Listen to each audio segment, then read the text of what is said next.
హెబ్రీయుడైనటువంటి యోసేపు, వినాలి, యోసేపు ఆ కళాభావాన్ని చెప్పటానికి సమర్థుడు. సహోదరి, సహోదరుడా, వాక్యం వింటున్నటువంటి దేవుని బిడ్డ, దేవుడు నీతో మాట్లాడుతున్నప్పుడు అర్థమవుతూ ఉందా? దేవుడు నిన్ను వాక్యము ద్వారా హెచ్చరిస్తూ ఉన్నప్పుడు నువ్వు సరిచేసుకుంటున్నావా?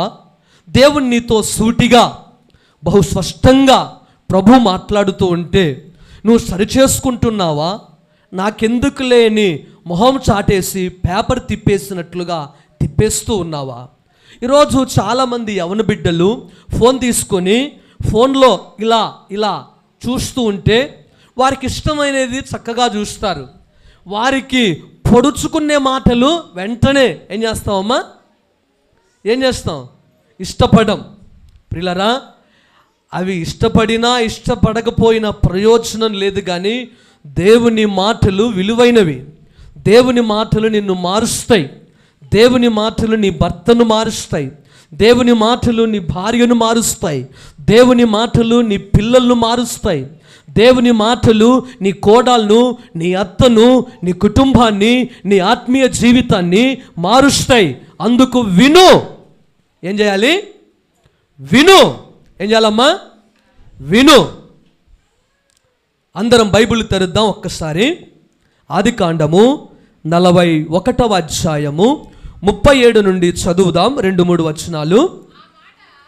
ఆ మాట ఫరో దృష్టికిని అతని సమస్త సేవకుల దృష్టికిని యుక్తమై ఉండెను గనుక అతడు తన సేవకులను చూచి, ఇతని వలె దేవుని ఆత్మగల మనుషుని కనుగొనగలమా అని అనెను. ఫరో ఎవరమ్మైనా ఐగుప్తు దేశానికి రాజు. ఈ రాజు కలగన్నాడు. ఇదంతా యోసేపు యొక్క వర్ధిల్లుట గురించి మనం ధ్యానం చేస్తున్నాం. ఎక్కడ ట్రాక్ తప్పట్లేదు, వేరే సబ్జెక్టు చెప్పట్లేదు. బాగా వినండి ప్రియులారా. ఆ ఐగుప్తు దేశపు రాజు ఫరో కలగంటే ఆ ఫరోకున్నటువంటి సేవకులు, సైనాధిపతులు, ప్రియులారా, అతనుకున్నటువంటి వారు ఎవ్వరు కూడా ఆ కళాభావాన్ని చెప్పలేదు. హెబ్రీయుడు అయినటువంటి ప్రియులారా యోసేపు ఆ కళాభావాన్ని చెప్పినప్పుడు రాజైన ఫరో ఏమంటున్నాడంటే, ప్రియ దేవుని ప్రజలారా, దేవుని బిడ్డలారా, చక్కగా మీరు ఆలకిస్తే అంటాడు 38లో, అతడు తన సేవకులను చూచి. అతడు అనగా ఫరో. ఎవరమ్మా? ఫరో. ఎవరైనా ఐగుప్తు దేశానికి రాజు అంటున్నాడు. ఎవరితోనూ? ఎవరితో అంటున్నారు? ఫరో యొక్క సేవకులతోనూ. ప్రియులారా, ఈ మాట చెప్పుతూ ఉన్నటువంటి మాట ఏంటంటే, అతడు తన సేవకులను చూచి ఇతని వలె. ఎవరంట? ఇతడు ఎవరు? యోసేపు. ప్రియులారా, యోసేపు చిన్నవాడే, యోసేపు యవనస్తుడే. కానీ ఒక రాజు అంటున్నాడు, సహోదరి, సహోదరుడా, విను వాక్యం. నీలో ఏదైనా తేడా అనిపిస్తే నిజమే కదా ప్రభువా, సరి చేసుకో. ప్రియుల, నేను ధ్యానిస్తూ ఉన్నాను వాక్యాన్ని, క్రమంగా బైబుల్ చదువుతూ ఉన్నాను. నేను చదువుతూ ఉంటుంటేనే నాలో ఉంటే ఆనంద బాష్పాలు, దుఃఖం వస్తూ ఉన్నాయి. నిజంగా దేవుని ప్రణాళిక యోసేపు మీద భయంకరంగా ఉంది. యోసేపు మీద దేవుని ప్రణాళిక భయంకరంగా ఉంది. ఈరోజు ఆ ప్రణాళిక నీ మీద, నీ పిల్లల మీద, నీ కుటుంబంపై, నీ ఆత్మీయ జీవితంపై ఆ ప్రభావం ఉండునుగాక. ఆమేన్, హల్లెలూయా. అందుకోసమే దేవుడు నిజంగా ప్రియులారా, ఇందాక మనం పాడాం కదా, ఏం పాడామమ్మా? నిన్నుగా నిన్ను పిలచిన దేవుడు విడచిపోతాడా? హల్లెలూయా. యోసేపుని విడిచిపెడతాడా? నిన్ను విడిచిపెడతాడా? నువ్వు అనుకోవచ్చు, అయ్యో నా భర్త విడిచిపెడతాడేమో, అయ్యో నా భార్య విడిచిపెడతాదేమో, అయ్యో నా తల్లిదండ్రులు నన్ను ఎప్పుడు విడిచిపెడతారో. ఈరోజు చాలామంది ప్రియులారా, ఒకడు గత నెలలో ఒకడు వచ్చాడు, ఓ పాస్టర్ గారితో మాట్లాడుతున్నాడు. అన్నా, నాకు నా భార్యతో డైవర్స్ కావాలి, ప్రార్థన చేయి అంటూ ఉన్నాడు. నేను ఊరుకోను కదా. 2 ఆడపిల్లలు, 1 కుమారుడు. ఏం బాబు సమస్య ఏంటి నీ భార్య నుంచి అన్నాను. నాకు 70,000 రూపాయలు జీతం వస్తాయనా? ఆ పాప 70,000 అయిపోగొట్టి మరలా 7,000, 10,000 అప్పు చేస్తూ ఉంది. అయ్యో ప్రాబ్లం ఏంటి? ఎలా అయిపోగొడుతుంది? అన్నీ బ్రాండెడ్. సహోదరి, నీ భర్త సంపాదించే సంపాదన బట్టి నువ్వు ఖర్చు చేయి. అధిగమించి ఖర్చు చేస్తే చివరికి నీ భర్తకు లేనిపోని ఆలోచనలు తెప్పించే భార్యవై ఉంటావు. జాగ్రత్త, సరి చేసుకో. ఆ యవనస్తుడు ఆ మాట అన్నప్పుడు చెప్పొచ్చు కదా బాబు అంటే, లేదన్నా వినట్లేదు, అన్నీ అయిపోయినాయి, ఇప్పుడు డైవర్స్కి వచ్చాం. సరే ఓ పూట మీ భార్యతో మాట్లాడొచ్చా అన్నాను. అంటే సరే అన్న దగ్గర తీసుకొస్తాం, అప్పుడు మాట్లాడండి అంటే, ఓ రోజు ఫోన్ చేశాడు. రా బర్నబాస్ అంటే పోయాను. పోతే ఏంటమ్మా ప్రాబ్లం అంటే, ఖర్చు కాస్త తగ్గించుకోవచ్చు కదా, కుటుంబం బాగుపడాలన్నా, కుటుంబం చెడిపోవాలన్నా స్త్రీనే అని చెప్పినప్పుడు, మంచిదన్నా బాగా చెప్పావు, ఇదిగో ఈ ముస్టోడు నన్ను పెళ్లి చేసుకున్నప్పుడు, నన్ను ప్రేమించేటప్పుడు నిన్ను పూల పెట్టి చూసుకుంటాను, ఇదిగో నీకు మైసూరు పాక్ కావాలంటే మైసూరు వెళ్ళైనా, ఏమంటమ్మా మైసూరు పాక్ కావాలంటే మైసూరు వెళ్ళి తెచ్చాడంట మైసూరు పాక్ కోసం అని చెప్పాడు. అలా నేను మోసపోయాను. అలా మోసపోయి ఆ పాప చూస్తే భూమికి 3 జాన్లు ఉంది. భూమికి 3 జాన్లు ఉంది. ఇప్పుడు ఎవరు మోసపోయినట్లు? భర్త మోసపోయాడా, భార్య మోసపోయింది? ఎవరు మోసపోయారమ్మా? భార్య ఏమంటుంది? నన్ను వీడు మోసం చేశాడు, వీడు నన్ను ప్రేమించేటప్పుడు నా వెంట పడి నా వీధుల్లో తిరిగి ఇదిగో నన్ను టార్చర్ పెట్టి నిన్ను పూలో పెట్టి చూసుకుంటాను అని చెప్తే నేను మోసపోయాను. నీకు మైసూరు పాక్ కావాలంటే మైసూరు వెళ్ళి తీసుకొస్తాను, ఇదిగో నీకు కవ్వ కచ్చకాయలు కావాలంటే కాకినాడ వెళ్ళి తీసుకొస్తాను, నీకేది తక్కువ చేయను అని చెప్పాడన్నయ్యా అని నేను మోసపోయి చేసుకున్నాడు. ఇప్పుడు ఏం లేదన్నయ్యా, డైవర్స్ అప్లై చేశాడు. మరి ఏంటి తల్లి నీ ప్రాబ్లం అంటే, డైవర్స్ కావాలి నాకు కూడా.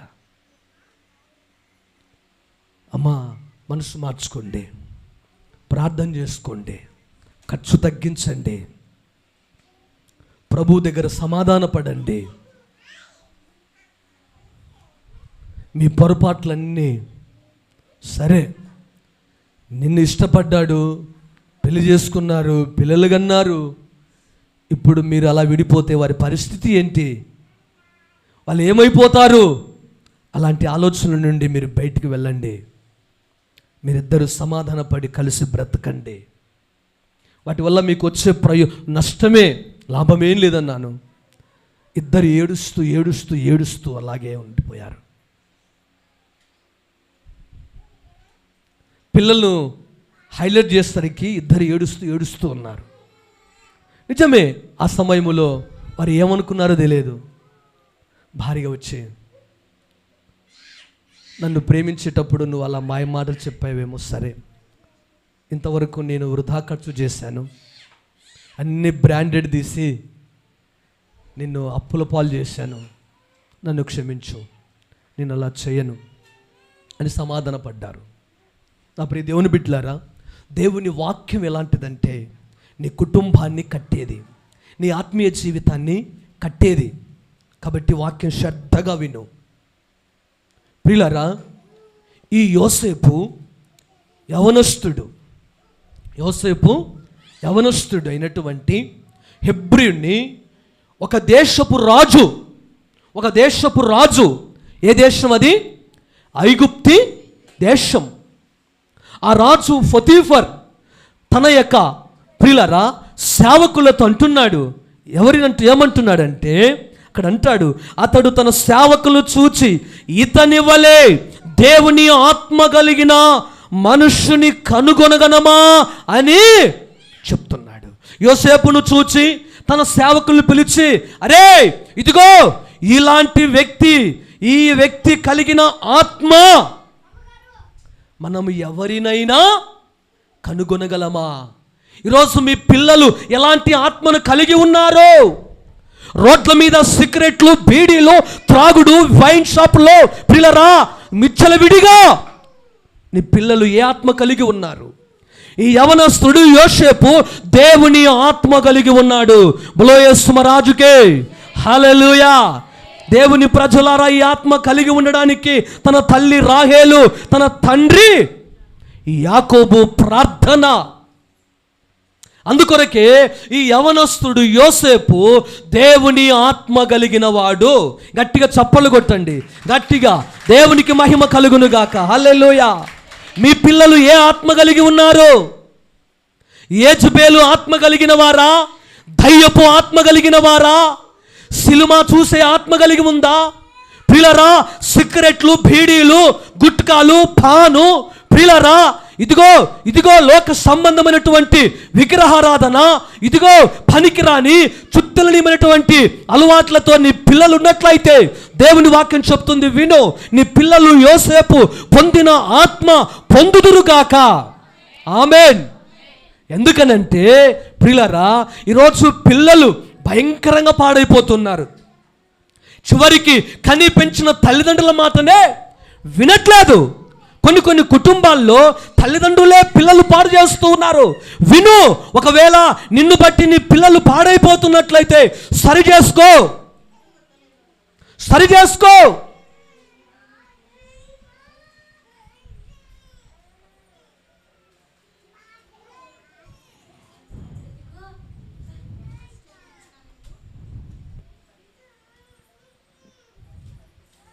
ఓకే, దేవునికి మహిమ కలుగును గాక. ప్రియులరా ఆ రాజు అంటున్నాడు, ఆ రాజు ఆ యొక్క యోసేపును చూసి సంతోషిస్తూ ఉన్నాడు. అతడు కలిగిన కళను బట్టి నిజంగా నా ప్రియ దేవుని బిడ్డలారా, దేవుని ఆత్మ కలిగిన వాడు దేవునిలాగా ప్రవర్తిస్తాడు. దేవుని ఆత్మ కలిగిన వాడు దేవునిలాగా బ్రతుకుతాడు. దేవుని ఆత్మ కలిగిన వాడు దేవునిలాగా మాట్లాడుతాడు. దేవుని ఆత్మ కలిగిన వాడు దేవునిలాగా విశ్వాసముతో ముందుకు వెళుతాడు. ఈరోజు దేవుని ఆత్మ లేకపోతే ప్రతి చిన్న విషయంలో అల్ప విశ్వాసం, సందేహం, ప్రియులరా ఈర్ష, పగ, దేశం, మత్సర, కుళ్ళు, కుతంత్రాలు ఇవన్నీ ఉంటాయి. కానీ దేవుని ఆత్మ కలిగిన వారికి ఇవన్నీ ఏవి ఉండవు. అప్పుడు రాజు అంటాడు 39వ వచనం, మరియు ఫరో దేవుడు ఇదంతయు నీకు తెలియపరచును గనుక నీవలే వివేక జ్ఞానములు గలవారెవ్వరునూ లేరు. రాజు అంటున్నాడు, యోసేపు నీలాంటి వివేకము కలిగిన జ్ఞానము కలిగిన వారు ఎవరు లేరు అంటే రాజు మొత్తం పరీక్షించాడు. ఎవరైనా ఈ ఐగుప్తి దేశములో ప్రియులరా ఉన్నారేమో అని చూశాడు. కానీ ఎవరు రాజు దృష్టిలో కంటిలో పడలేదు.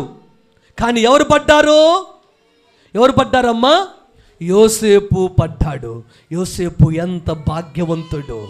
అప్పుడు చదువుదాం ప్రియులారా, నీవు నా ఇంటికి అధికారివై ఉండవలెను, నా ప్రజలందరూ నీకు విధేయులయుందురు, సింహాసన విషయములో మాత్రమే నేను నీకంటే పైవాడనై యుందునని యోసేపుతో చెప్పెను.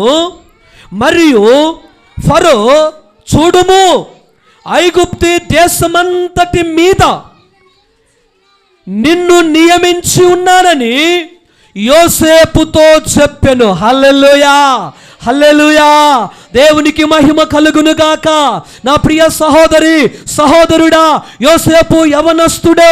ప్రియులారా, ఆ యోసేపును బట్టి ఆ ఫరో రాజు ఏమంటున్నాడంటే, ప్రియులారా, నిజముగా నీ వంటి వివేకము కలిగిన వారు ఎవరు లేరు అని చెప్పుతూ ఏమంటాడనంటే, నా ప్రియ దేవుని ప్రజలారా, ఇదిగో నా ప్రజలందరూ నీకు విధేయులయుందురు. ఎవరంట? ఐగుప్తు దేశములో ఉన్న వారందరూ యోసేపుకు విధేయులై ఉంటారు. తన అన్నలు యోసేపుకు విధేయులై లేరు. బాగా వినండి, ఈరోజు మన పిల్లలు మనకు విధేయులై ఉంటారు. అవునా కదమ్మా? అవునా కదా? అర్థం చేసుకోండి, మన పిల్లలు మనకు విధేయులై ఉండరు. పిల్లరా, పరాయి వాళ్లకు అబ్బబ్బబ్బా మీ పిల్లలు ఎంత విధేయులండి అని చెప్తూ ఉంటారు కదా. చీ వాడా, నన్ను తిడతాడు, కొడతాడు, రకరకాలుగా బూతులు మాట్లాడతాడని చెప్తూ ఉంటాం. నిజమే. ఈరోజు నా ప్రియ దేవుని ప్రజలారా, దేవుని వాక్యాన్ని వింటున్న సహోదరి సహోదరుడా, యోసేపు నిజంగా తన అన్నల దగ్గర ఎంత విధేయుడిగా ఉన్న అన్నలు లెక్క చేయలేదు. యోసేపును పగపట్టారు, యోసేపును కృష్ణ చేస్తూ. ప్రియులారా, అలా ఉన్నందుకొరకు యోసేపును దేవుడు పట్టుకున్నాడు. యోసేపును దేవుడు పట్టుకున్నాడు. ఈరోజు బాధపడొద్దు సహోదరి. నిన్నెవరైనా గాయపరిచే మాటలు మాట్లాడితే ప్రభు చూస్తూ ఉన్నాడు. ఆయన అన్ని ఎరిగిన దేవుడు. నువ్వు ధైర్యంగా ఉండు. ఒకరోజు కాలమే వారికి సమాధానం ఇస్తుంది. అన్నిటి కొరకు ఓపిక కలిగి మోకాళ్ళేసి ప్రార్థన చేయి. దేవుడు భయంకరంగా నీ పట్ల కార్యం చేస్తాడు. దేవుడు భయంకరంగా కార్యం చేస్తాడండి. ఆయన అద్భుతకరుడు, ఆశ్చర్యకరుడు ఆయన. ఆ యోసేపును బట్టి ఆ ఫరో రాజు అంటాడు, అయ్యా నేను నిన్ను ఇదిగో ఐగుప్తు దేశమంతటి మీద నేను నిన్ను నియమించి ఉన్నాను. హల్లెలూయా. నియమించనే మాట మాత్రమే కాదండి, అక్కడ అంటాడు 42వ వచనములో, మరియు ఫరో తన చేతినున్న తన ఉంగరము తీసి యోసేపు చేతిని పెట్టి, హల్లెలూయా, ఏమంటమ్మా, రాజులో ఉన్న ఉంగరం. ఎవరి చేతిలో ఉన్నది? ఫరో రాజులో ఉన్న చేతి ఉంగరం. పిల్లరా, ఇదిగో మీ పిల్లలకు పెడితే మీరెంత సంతోషిస్తారు. సంతోషించడానికి యోసేపు తండ్రి, తల్లి, అన్నలు అతని మధ్యలో లేరు. ఒక్కడే ఉన్నాడు. యోసేపు ఒక్కడే ఉన్నాడు. రాజు యొక్క ఉంగరాన్ని యోసేపు వేలుకు పెట్టాడు. అంటే రాజు యొక్క ఉంగరం యోసేపు ఏలుకు పెట్టడానికి ఆషామాష పని కాదు.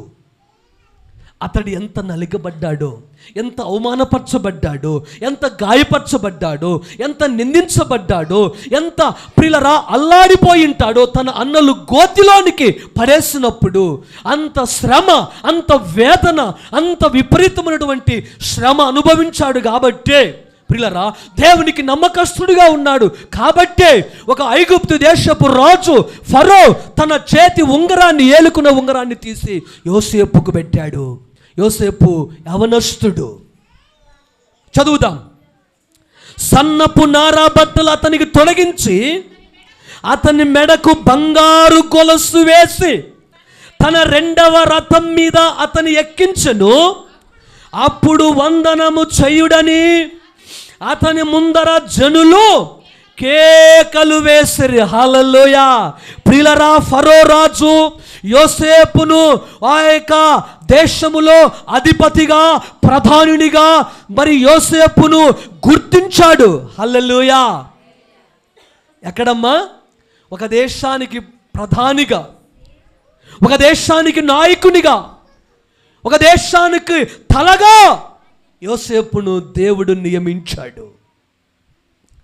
ప్రియులరా, వాస్తవానికి అక్కడ మనం చదివితే రాయబడింది, జనులందరూ ఆ రాజుకున్నటువంటి 2వ రథమును యోసేపును కూర్చోబెట్టాడు.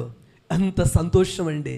ఈరోజు మన పిల్లలు, ఈరోజు మన బంధువులు ఆ రాజు యొక్క 2వ రథం మీద కూర్చుంటే ఎంత గొప్ప ఆధిక్యతనో, ఎంత గొప్ప ఆధిక్యతనో. ఆ ఆధిక్యత యోసేపు పొందుకున్నాడు. ప్రియులారా, అలా వెళుతూ ఉన్నప్పుడు యోసేపు గూర్చి ఫరో పరిచయం చేస్తున్నాడు. ప్రజలారా వినండి, ఈ రోజు నుండి ఇదిగో ఈ యోసేపు మీకు ఏలికగా ఉన్నాడు, ఇదిగో యోసేపు మీ అందరికీ అధిపతిగా ఉన్నాడని చెప్పి ఊరేగిస్తూ ఉన్నాడు. చదువుదాం. అట్లు ఐగుప్తు దేశమంతటి మీద అతన్ని నియమించను. హల్లెలూయా, హల్లెలూయా. ప్రియ దేవుని ప్రజలారా, దేవుని బిడ్డలారా, ఇదిగో యోసేపుకు వివాహం కాలేదు, కానీ 35 సంవత్సరముల వయసులోనే యోసేపును ప్రియులారా ఐగుప్తు దేశమంతటి మీదికి అధికారిగా నియమించాడు. ఈరోజు 35 సంవత్సరములో మీ పిల్లలు అని చెప్తా, నా పిల్లోడు నీ కొడుకంటే పెద్దోడే, ఏంటికి సిగరెట్లు కాల్చ నీకా, రోడ్ల మీద మందులు దాక్కుంటా నీకా, విను చెప్పు, అలా మంచిది కాదు. ప్రియ సహోదరి, యోసేపు 35 సంవత్సరముల వయసులో ఐగుప్తు దేశం మీద అధిపతిగా దేవుడు నియమించాడు. ఊరికేనే రావు రెండంతల ఆశీర్వాదం. అక్కడ అంటాడు 44వ వచనములో, మరియు ఫరో యోసేపుతో, ఫరోను నేను అయినను నీవు సెలవు లేక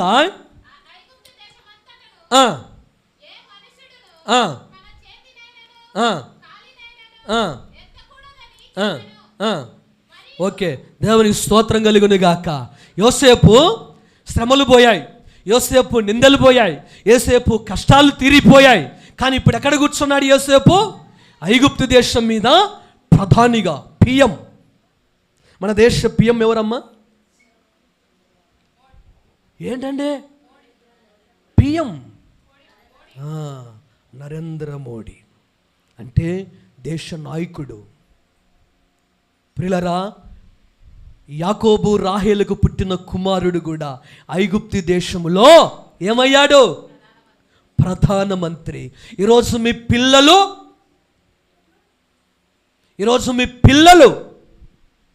ప్రశ్న వేసుకో. దేవునికి అసాధ్యమైనది ఏది లేదు.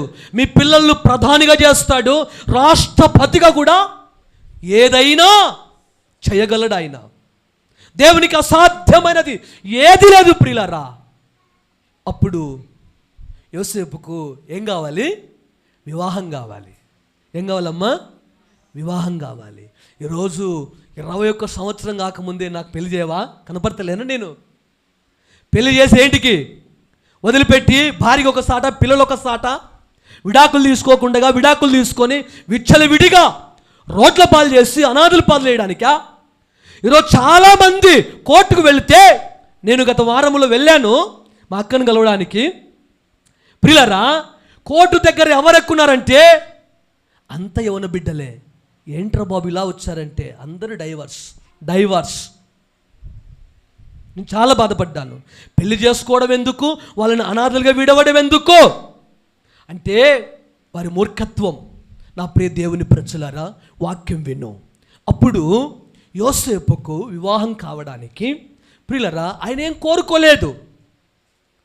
ప్రియులారా, ఫరో ఐగుప్తు దేశానికి రాజు.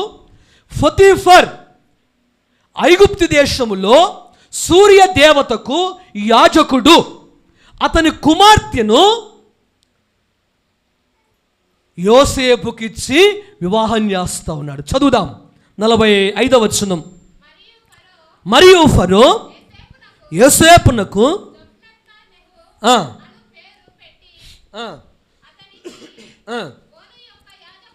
ఓను యొక్క యాజకుడైన పొతీఫరు కుమార్తెయగు అసేనతు నిచ్చి పెళ్లి చేసెను. యోసేపు బయలుదేరి ఐగుప్తు దేశమంతటా సంచరించెను. యోసేపు ఐగుప్తు రాజు అయిన ఫరో ఎదుట నిలిచినప్పుడు ఎన్ని సంవత్సరాలు? 30 సంవత్సరాలు. ఏం సార్ 30 అంటున్నావు, యాడుంది వాక్యంలో? నువ్వే చెప్తున్నావా అనుకోవచ్చు. చదువు, బైబిల్ తెరిసి 41వ అధ్యాయము 46వ వచనంలో రాయబడింది. ప్రియులారా, అసెనోతు అనబడినటువంటి ఒక ఈమె ఎవరంటే విగ్రహారాధికురాలు. ఈమె ఎవరమ్మా? విగ్రహారాధికురాలు. మరి ఈయనేమో దేవుని బిడ్డ. ఎంత అద్భుతం! ఏడవాలనా నవ్వాలనా? అద్భుతం ఏంటంటే యోసేపు భక్తి కలిగిన వాడు, ప్రార్థన కలిగిన వాడు, విశ్వాసము కలిగిన వాడు. విశ్వాసములో ప్రియులారా దేవుని కొరకు ప్రతిది కూడా ఎదురు చూచేవాడు. అయితే ఈ యొక్క ప్రియ దేవుని ప్రజలారా 30 సంవత్సరములో ఉన్నప్పుడు ఆ యొక్క యోసేపు ప్రధానిగా ఐగుప్తు దేశం అంతటా సంచారం చేస్తూ ఉన్నటువంటి సమయములో నిజంగా ఫొతీఫర్ అనబడినటువంటి కుమార్తె, ఫొతీఫర్ ఐగుప్తు దేశములో సూర్య దేవతకు మరి యాజకుడిగా ఉన్నటువంటి ఆయన కుమార్తె ప్రియ దేవుని ప్రజలారా అసెనోతు అనబడినటువంటి ఆ కుమార్తెను యోసేపుకి ఇచ్చి పెళ్లి చేశాడు. ఇక్కడ మీ అందరికి ఒక ప్రశ్న. ఈయన తండ్రి విగ్రహారాధకు పూజనీయుడు, అంటే ఏమంటారంటే ఆ విగ్రహ పూజార్హుడు అంటారు, లేదంటే బాపనయ్య అంటారు, లేదంటే ఇప్పుడు మన చర్చికి ఫాస్ట్ రేట్లను ఆయన ఒక సూర్య దేవతకు పూజారి, ఆయన అర్చకుడు. అలాంటి వ్యక్తి కూతుర్ని యోసేపుకిచ్చి పెళ్లి చేశాడు. వాళ్ళు యూదులు కాదు, వాళ్ళు అన్యులు. యోసేపు హెబ్రీడు, ఏ పొందిక లేదు. ఒక మాట చెప్పనా? కానీ ఈమె యోసేపు జీవితంలోకి వచ్చిన తర్వాత యోసేపు భ్రష్టుడైపోవాలి, అవునా కదా? యోసేపు భ్రష్టుడైపోవాలి. బైబిల్లో అసెనోతు అనబడినటువంటి యోసేపు భార్య పేరు బైబిల్లో రాయబడిందంటే ఈమె ఎంత గొప్ప ధన్యురాలో. యోబు మీ అందరికి తెలుసు కదమ్మా. యోబు తెలుసా? యోబు తెలుసా? ఎక్కడుంటాడు ఆయన? ఎక్కడుంటాడమ్మా? ఊజు దేశంలో ఉంటాడు. ఉడుముల పాల్లో ఉండడు. మీ ఇంట్లో ఉండడు, నా ఇంట్లో ఉండడు, నా జోబిలో ఉండడు. ఊజు దేశంలో ఉంటాడు ఆయన. అర్థమవుతుందా అమ్మ? ఊజు దేశములో ఉన్న యోబు మీకు తెలుసు కదా. ఊజు దేశములో ఉన్న యోబు భార్య మీకు తెలుసా? తెలిసినట్లయితే ₹1,00,000 పందెం. ఎవరు చెప్తే వాళ్ళకు. మాడదప్పం, మెడమదప్పం. దేవునికి స్తోత్రం కలుగును గాక. నేను కూడా ₹1,00,000 ఇవ్వలేను. ఎందుకు తెలుసా? బైబిల్లో ఆమె పేరు రాయబడలేదు. దేవునికి స్తోత్రం కలుగును గాక. యోబు భార్య పేరు బైబిల్లో రాయబడలేదు. యోబు ఎంత ప్రార్థన పరుడు, ఎంత విశ్వాసము కలిగిన వాడు, దేవునికి నమ్మకస్తుడు, యథార్థవంతుడు, భక్తి కలిగిన వాడని చెప్పి ఊజు దేశములో అతని వంటి వాడు లేడు అని దేవుడే చెప్పాడు. అతని భార్య పేరు కూడా బైబిల్లో రాయబడలేదు. యోసేపును బట్టి అసెనోతుకు విలువలు, విశ్వసనీయతలు వచ్చాయి. ఈమె ఒక అన్యురాలు. ఇంకా ప్రియ దేవుని బిడ్డలారా, మన భక్తి జీవితం ఎలాగుంది? చిన్నప్పటి నుండి దేవుని నమ్ముకున్నావు. నువ్వు చేసే శాస్త్రాలు ఏంటివి? నీ భక్తి మారిందా? నీ జీవితం మారిందా? నీ ఆత్మీయత మారిందా? దేవుడు రాబోతూ ఉన్నాడు మేఘరుడై.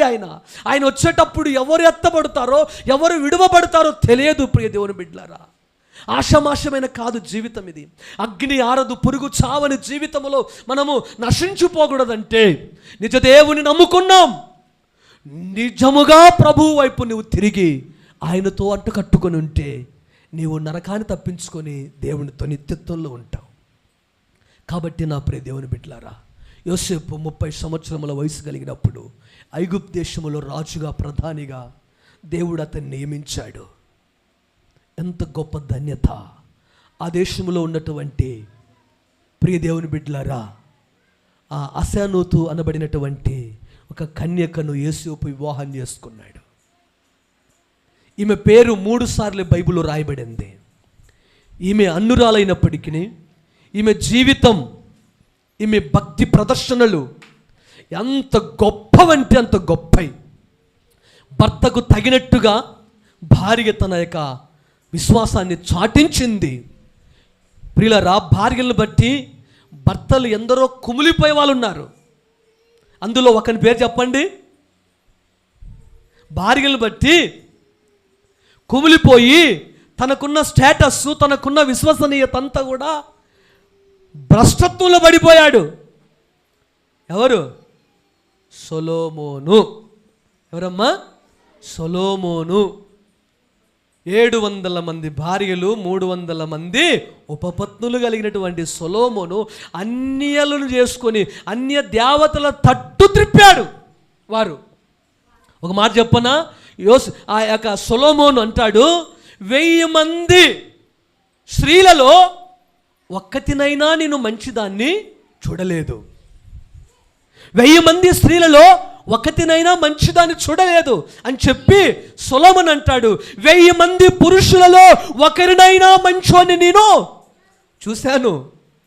బాగా అర్థమవుతుందమ్మా? 1000 మందిలో పురుషులలో ఒకరినైనా నేను మంచోని చూశాను. అయితే 1000 మంది స్త్రీలలో ఒక్కతిని కూడా మంచిదాన్ని చూడలేదని సొలొమోను తన చివరి గడియలో తన్ను తాను పరీక్షించుకున్నాడంట ఆత్మీయ జీవితంలో. కాబట్టి యోసేపు జీవితంలోనికి భాగస్వామిగా అసెనోతు అనబడినటువంటి అన్యురాలు ప్రవేశించింది. దేవుడు కొద్ది మాటలు మనందరి విడికిలో ప్రభు దీవించునుగాక. మిగతా మాటలు వచ్చే వారం ధ్యానం చేద్దాం. మీరు మరి ఆబ్సెంట్ కాకుండా చక్కగా యోసేపు వర్ధిల్లుట అనే విషయాన్ని మనము ధ్యానం చేస్తూ ఉన్నాం. గత మరి 3 వారాలు జనవరిలో దావీదు వర్ధిల్లుట మనం చూసాం, సౌలు నీరసిల్లిపోవటం మనం చూసాం. ప్రియులారా, యోసేపు వర్ధిల్లుటను మనం చూస్తూ ఉన్నాం. దేవుడు మనతో సూటిగా మాట్లాడుతూ ఉన్నాడు. ఈ కడవరి దినాల్లో మనం వర్ధిల్లాలి, మన పిల్లలు వర్ధిల్లాలి, మన సంఘం వర్ధిల్లాలి, మన సమాజం వర్ధిల్లాలి అని అంటే మాటలు వినాలి, దేవుని మాటలు. ఆ ప్రకారంగా మన ఆత్మీయ జీవితాన్ని కట్టుకుందాం.